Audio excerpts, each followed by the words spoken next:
kepada Allah Subhanahu Wa Taala atas segala limpahan rahmat hidayah dan hidayahnya, nikmat yang selalu kita terima, sehingga kita bisa bersama-sama berkumpul di ruang multimedia Selandia Rantau ini. Bersama-sama nanti kita mendengarkan arahan paparan dari tim asesor PKKS. Banyak nanti mungkin yang bisa kita terima karena beliau setelah utama termasuk pengawas teladan. Jadi insya Allah banyak yang bisa kita ambil pelajaran nantinya. Termasuk belum tadi mohon bimbingannya Pak, karena belum termasuk kepala sekolah muda di Tapin sendiri, kalau pembanding belum termasuk yang paling muda, baik dari segi usia maupun masa kerja di kepala sekolah. Tidak banyak yang belum sampaikan karena lebih baik kita banyak mendengar dari tim asesor daripada ulun, karena ulun sudah terlalu banyak bicara di sekolah ini.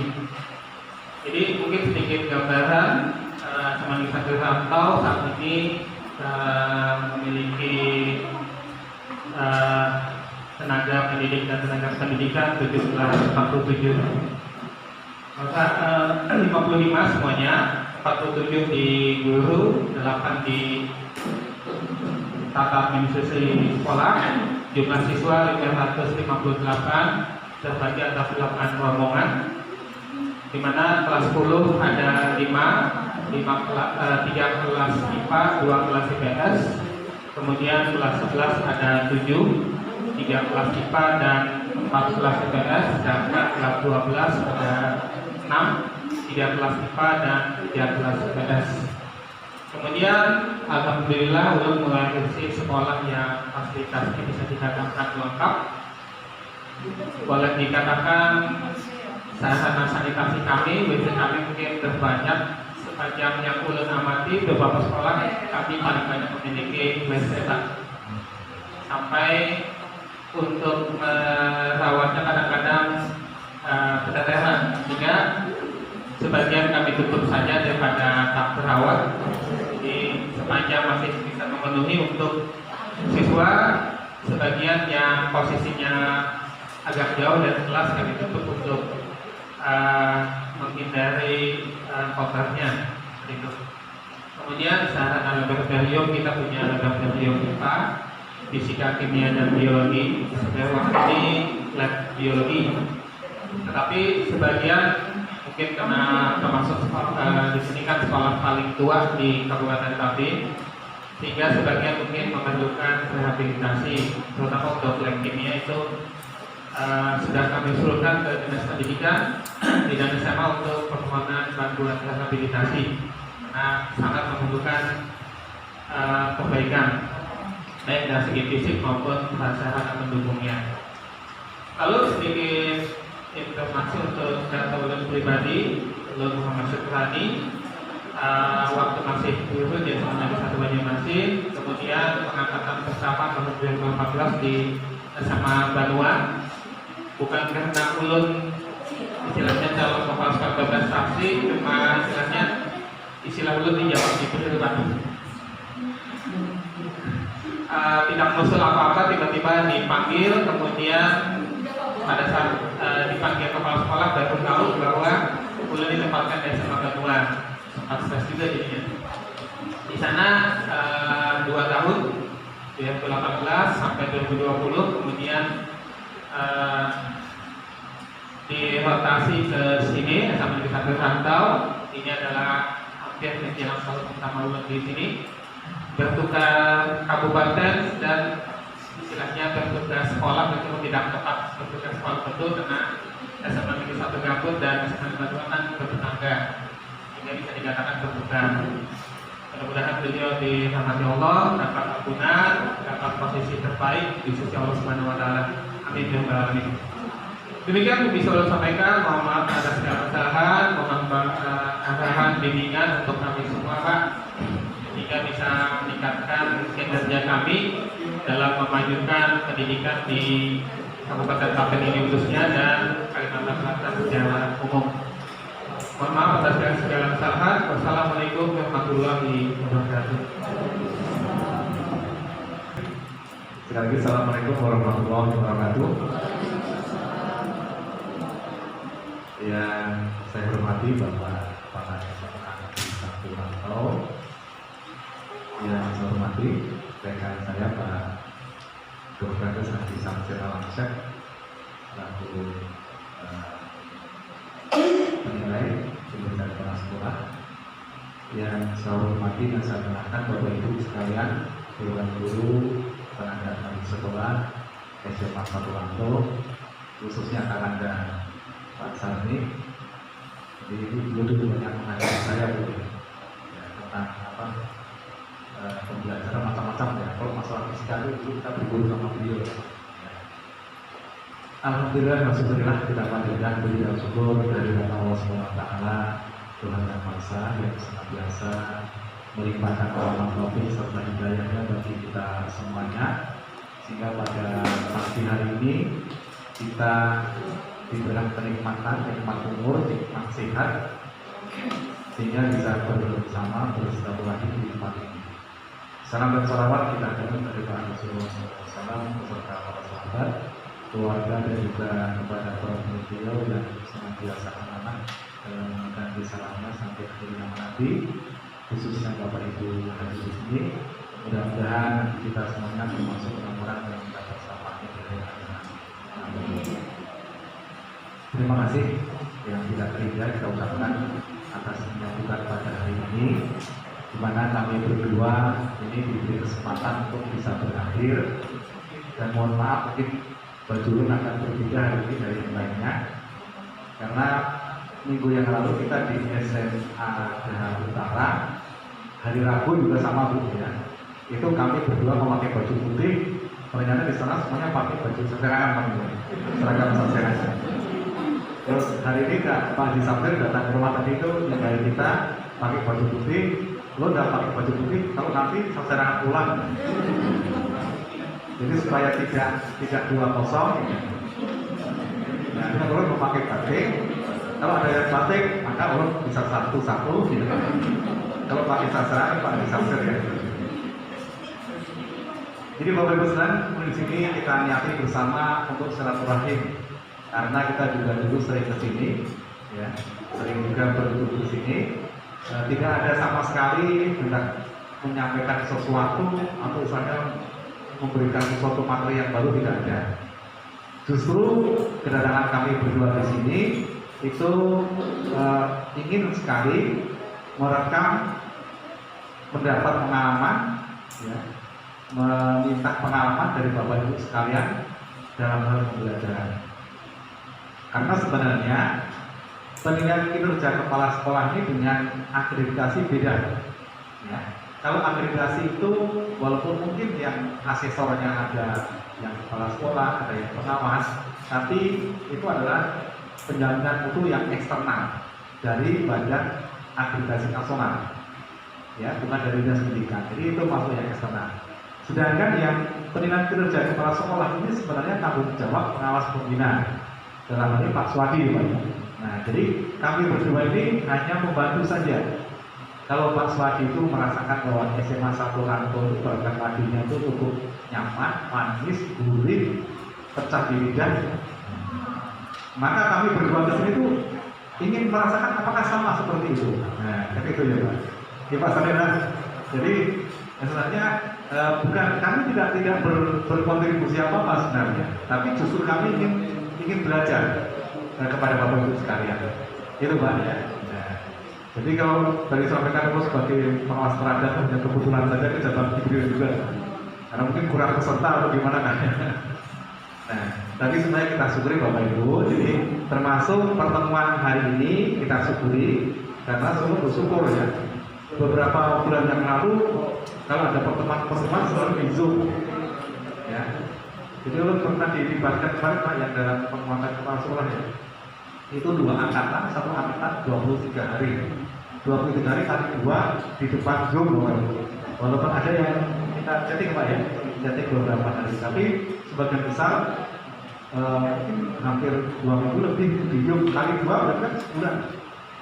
Nah, terus terang waktu itu berat badan lu bukan naik gitu, kan pedul saja, tapi malah turun. hampir 5 kilo kita turunnya gitu, cukup banyak. Ya. Nah jadi karena bagaimanapun juga kan kita terbatas geraknya. Nah sekarang kita suasana sudah lebih baik, mudah-mudahan nanti semakin baik. Jadi alhamdulillah hari ini Bapak Ibu bisa berada di sini, belum yakin karena Bapak Ibu sehat. Nah semangat sehatlah yang harus kita tanamkan, bahwa kita yakin apapun kondisi yang ada di sekitar kita, dengan tetap menjaga prokes, protokol kesehatan, mudah-mudahan selalu kita siap semuanya. Bahkan sekarang kita juga diharapkan ada gerak-gerak, ya. Gerak-gerak sedikit, olahraga sedikit juga, jangan terlalu banyak diam juga. Mungkin konsumsi makanan sudah diatur Pak ya. Kadang-kadang ini kan mohon maaf ya, begitu ketemu di Zoom ada perbedaan berubah ya. Dulu TV-nya itu begitu, sekarang ada berubah sedikit juga. Ternyata ada peningkatan ya, terutama peningkatan berat badan. Ya. Jadi kita sambil juga kita batasi, sehingga sekarang ada semboyan sehat tanpa obat. Ya. Nah, jadi kita benar sehat itu bukan obat, tapi sehat tanpa obat. Ini kita usahakan. Jadi ini kita bersyukur. Nah, rasa syukur terhadap kenikmatan sehat itulah nanti yang harus kita wujudkan dalam bentuk kerja kita, dalam bentuk melaksanakan tugas dan kewajiban kita. Termasuk hari ini, alhamdulillah toleransi kepala sekolah sudah sangat tinggi ya. Karena menunda, berapa kali menunda Pak? Tertunda-tunda terus ya. Jadi mau ketemu Pak Sarni aja tertunda-tunda terus. Tapi akhirnya alhamdulillah Sarni ya. Ada 3 kali lebih Pak ditunda ya Pak ya. Ditunda karena kebetulan juga mungkin jadi suruhan orang, jadi suruh ke sana, suruh kemari ya. Dan yang terakhir kemarin ada juga pesan dari Dinas Pendidikan bahwa untuk pengambilan kerja itu nanti apapun hasilnya nanti lebih sebagai bahan bagi pengawas pembina untuk melakukan pembinaan ya, yang sudah baik dipertahankan, yang belum secara bertahap untuk dipenuhi. Sebenarnya juga ada titipan sampaikan di apa ya, bahwa beberapa minggu yang lalu anak-anak kita kan mengikuti apa tuh? Yang AKM ya, sudah melaksanakan uji coba ya, uji coba anak AKM. Nah, jadi uji coba kemarin itu sebenarnya tujuannya ya, simulasinya adalah untuk memastikan jaringan dulu. Jaringan nggak ada masalah Pak ya? Oh ya, nah jadi ada 2 memang. Yang pertama memastikan bahwa jaringan itu nggak ada masalah. Yang kedua memastikan sistemnya, ya. Nah sistemnya ini laporannya akan banyak, dan waktu dahulu Menteri kan menyatakan bahwa untuk yang literasi dan numerasi itu nanti akan dilakukan dari murni Pak ya. Nah nanti sebentar lagi akan keluar secara lebih bahwa untuk yang literasi numerasi yang ditentukan waktunya itu nanti kita setengah hari, jadi pakai offline. Ya, kayak ujian nasional. Jadi daerah yang kita harus mensinkronkan dulu Pak ya. Ya, mudah-mudahan itu. Karena kendalanya kemarin hampir 60% yang bermasalah. Ya, terus servernya katanya sudah dibaiki juga di pusat sana. Tapi kenyataannya masih seperti itu, sehingga kemarin di rapat itu diputuskan untuk nanti kita seperti ujian nasional. Ya, tentang AKM. Dan AKM ini Bapak Ibu secara resmi dari Dinas Provinsi sampai sekarang belum pernah mengadakan sosialisasi Pak ya, belum pernah. Jadi sedangkan AKM ini adalah semacam diagnostik Pak, diagnostik. Jadi mendiagnose sekolah kita seperti apa. Mungkin Bapak Ibu kemarin sudah dapat dari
kita yang ujung-ujungnya apa Pak? Revisi kita arahnya kan perbaikan, ya perbaikan seperti SPMI. Kebetulan tadi kita analisa SPMI untuk kaping ini pasca untuk SMA tidak ada Pak ya. Pasca SMA tidak ada ya, yang ada pasca SMP Pak Nanong ya. Nah, tapi dari revisi ini saya bersyukurnya kalau setelah melakukan revisi ada kepedulian terhadap mutu. Dan inilah yang penting Bapak Ibu, kita peduli terhadap mutu yang disebut orang sebagai budaya mutu. Budaya mutu itu kalau kita melakukan sesuatu tidak Pak Sami bahasa Inggrisnya setayuh-tayuhnya apa itu Pak? Setayuhnya Pak? Asal jalan Bu ya, asal jalan. Nah, tidak memperhatikan mutu. Kalau makan asal kenyang, tidak memperhatikan gizinya, ya. Kalau berbaju juga sekenanya juga tidak perhatikan hari ini harus putih. Ya. Nah, jadi seperti kalau sudah memperhatikan seperti student well-being ya, sejahtera ya. Sejahtera ini Bapak Ibu tadi ini agak panjang lebar tadi dengan Bapak dan Wakasek tadi termasuk wacana ini sebenarnya sekali lagi ini juga model yang lama bukan dengan nilai saja Pak ya. Tadi saya mentok Pak, apakah kalau kita harus kita naikkan terus nanti ada nilai 105 ya Pak ya? Nah ternyata tidak. Jadi untuk student well-being ini lebih kemudian bahwa hubungan kita dengan siswa itu jadi kalau selama ini kadang-kadang kita memilahkan antara sikap, pengetahuan dan keterampilan.